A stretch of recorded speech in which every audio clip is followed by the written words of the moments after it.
Laïcité, autorité, ce sont les deux volets du plan de la ministre de l'Éducation, avec d'abord un plan de formation des enseignants. À la rentrée de septembre, un premier millier de formateurs devraient aider les professeurs à aborder en classe les questions liées à la laïcité. Car les élèves du CE1 à la terminale devront suivre un nouveau parcours citoyen. Un parcours qui se nourrira donc du futur enseignement moral et civique, qui sera enfin sanctuarisé à tous les âges et qui...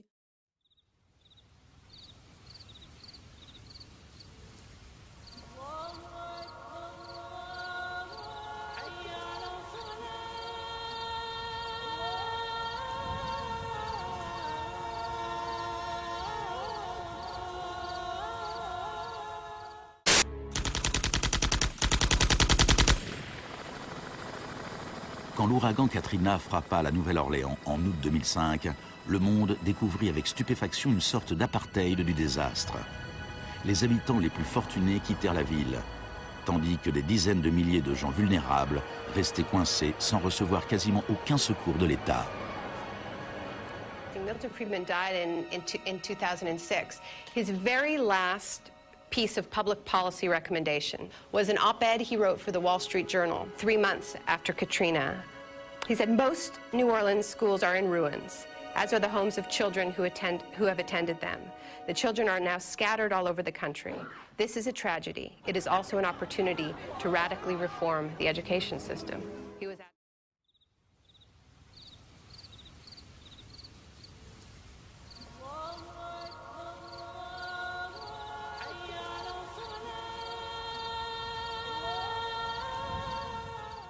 Je suis un peu fatiguée de voir que quand les peuples décident un vote, on décide par je ne sais quel moyen, toujours dans les coulisses, de changer ce vote.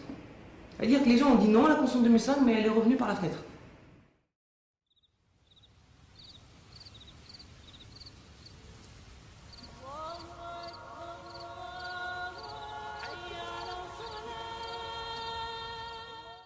C'est la pire loi que la gauche puisse proposer aujourd'hui, en tout cas depuis 2012. 106 articles, 19 ordonnances qui vont suivre.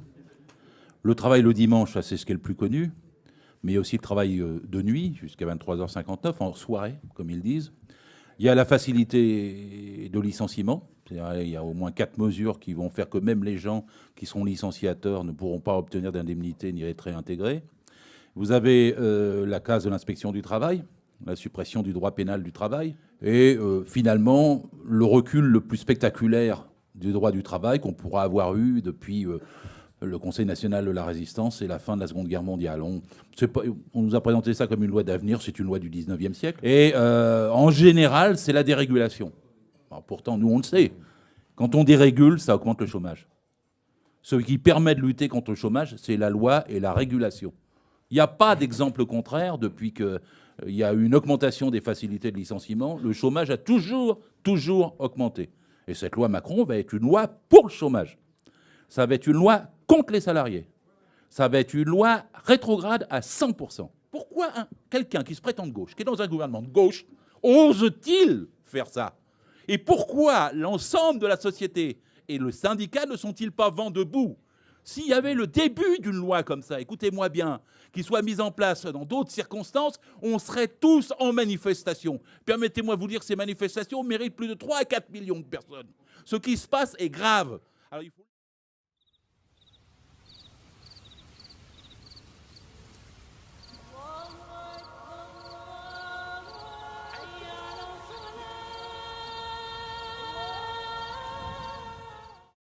Le 49-3 est une brutalité, le 49-3 est un déni de démocratie, le 49-3 est une manière de freiner ou d'empêcher le débat parlementaire, mais il va se poursuivre ce débat parlementaire d'une manière ou d'une autre.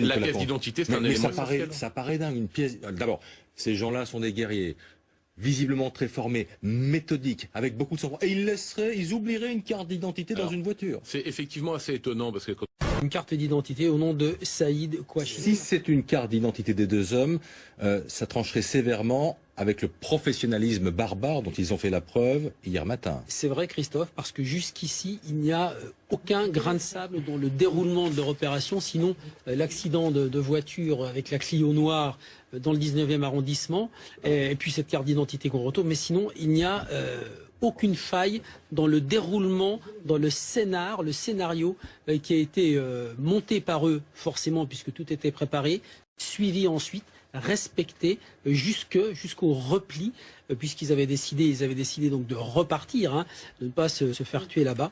Et donc la seule faille, c'est ce document retrouvé dans la voiture.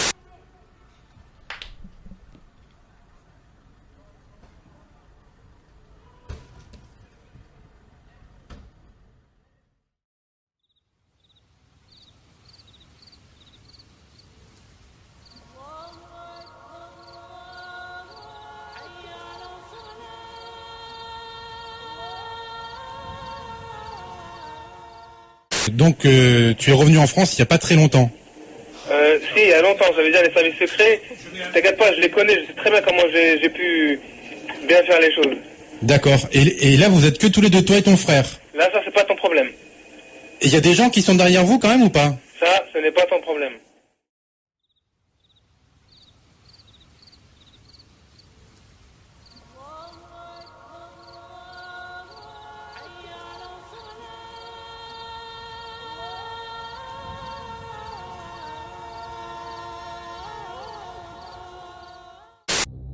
La vidéo nous place dans la peau d'un jeune qui navigue sur les réseaux sociaux.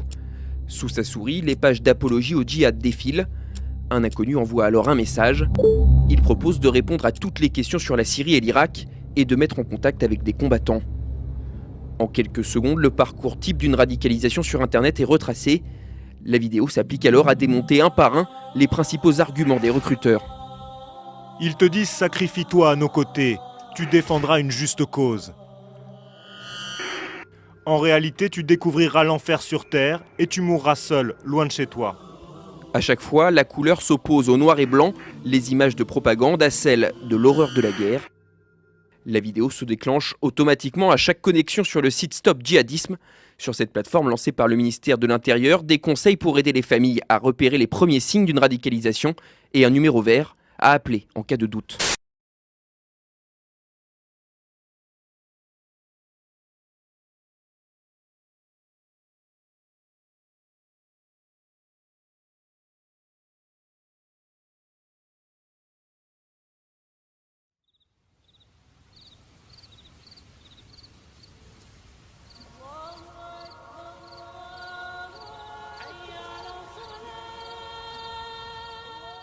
Anciens amis, je leur parle plus parce que y en a, ils sont gauchistes et tout, et j'aime pas trop les gauchistes, donc je leur parle pas trop. J'ai abandonné l'école pour faire une formation, parce que bien sûr l'école, c'était pas mon truc, donc je l'ai abandonné. Et j'ai arrêté surtout de faire du sport, monsieur. D'accord. Donc est-ce que vous pensez que je suis un futur djihadiste ou pas? Non, pas du tout. Est-ce que vous êtes musulman pratiquant déjà? Alors je suis musulman et je suis pratiquant. Est-ce que vous estimez, par exemple, qu'il y a un complot international contre les musulmans, toutes ces choses-là? Sincèrement, je trouve que vous en faites un tout petit peu trop. On en fait un petit peu trop. Écoutez, monsieur.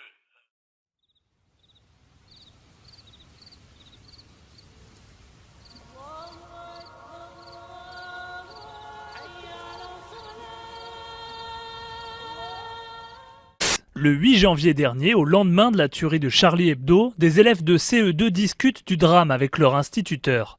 Êtes-vous Charlie? Non. Pourquoi?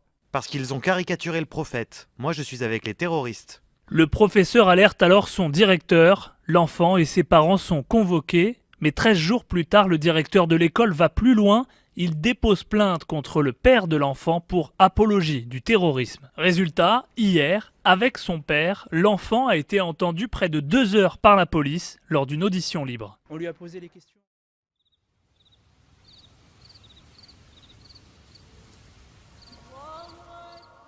Il y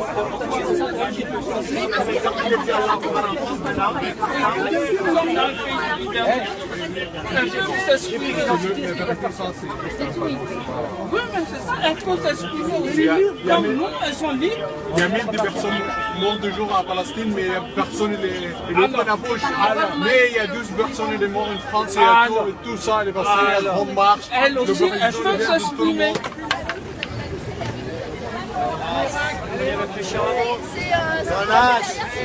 Connasse.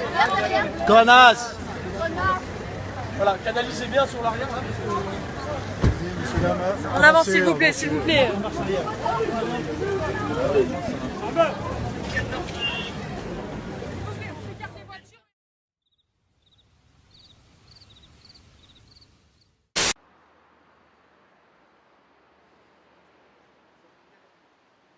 Ici, donc, le commissaire est rentré, ce qu'elle m'a dit, donc ma femme, que le commissaire était rentré à la maison, d'accord, et il a pris donc avec les assistantes, et ils ont dit de faire un sac pour les enfants. Ils ont pris donc, le petit qui a 3 mois, qui était en train d'allaiter, et là ils ont pris celui qui a 1 an et demi, et celui qui a 5 ans, il avait la fièvre, donc ils l'ont pris aussi, et ils sont partis finir pour prendre les enfants qui étaient à l'école.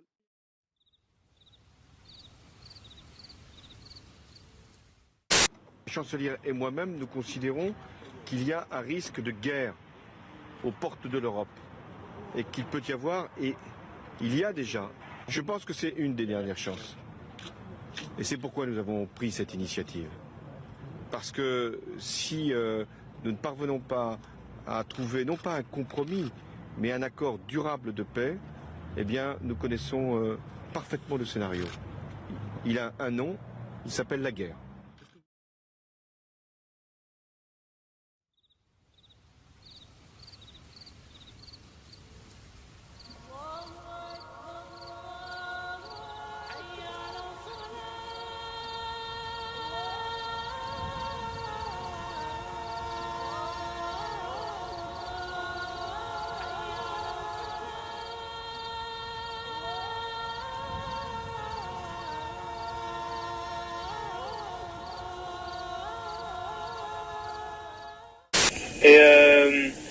Et que j'ai été envoyé, moi, Chérif Kouachi, par Al-Qaïda du Yémen.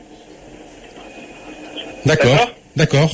Et que je suis parti là-bas et que c'est Cheikh Anwar Al-Awlaqi qui m'a financé. Rahimahullah. J'ai aidé dans son projet en lui donnant quelques milliers d'euros pour qu'il finisse à boucler ce qu'il avait acheté. Je m'adresse tout d'abord au calife des musulmans, Abu Bakr al-Baghdadi, calife Ibrahim. J'ai fait allégeance au calife dès la déclaration du califat.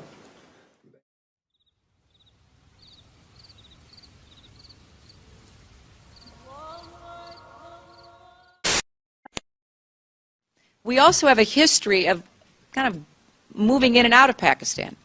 I mean, let's remember here, the people we are fighting today, we funded 20 years ago.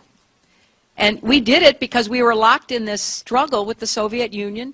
They invaded Afghanistan, and we did not want to see them control Central Asia. And we went to work. And it was President Reagan, in partnership with the Congress, led by Democrats, who said, you know what, sounds like a pretty good idea. Let's deal with the ISI and the Pakistani military, and let's go recruit these mujahideen. And let's get some to come from Saudi Arabia and other places, importing their Wahhabi brand of Islam so that we can go beat the Soviet Union.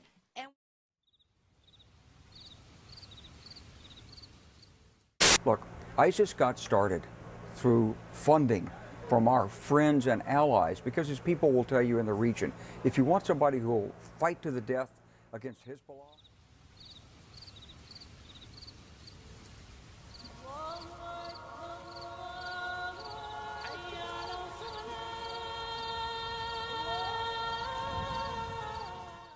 I'll talk to you about the database in 2 parts.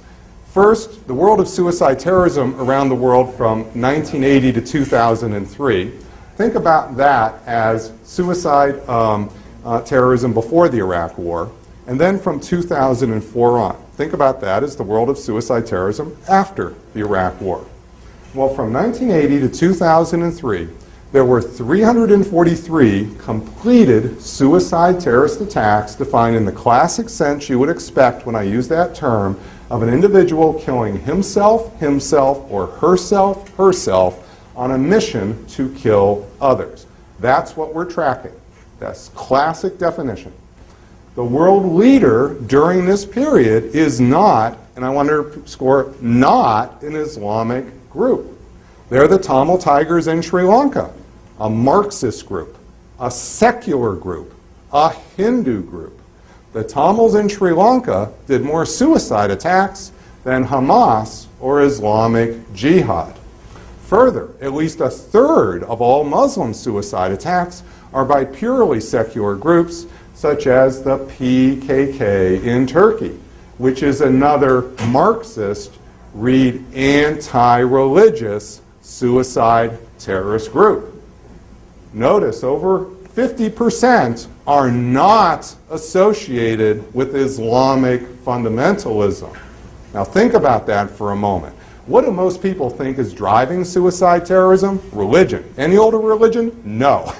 Islamic fundamentalism. It doesn't hold up, ladies and gentlemen. It simply doesn't hold up. The facts don't fit.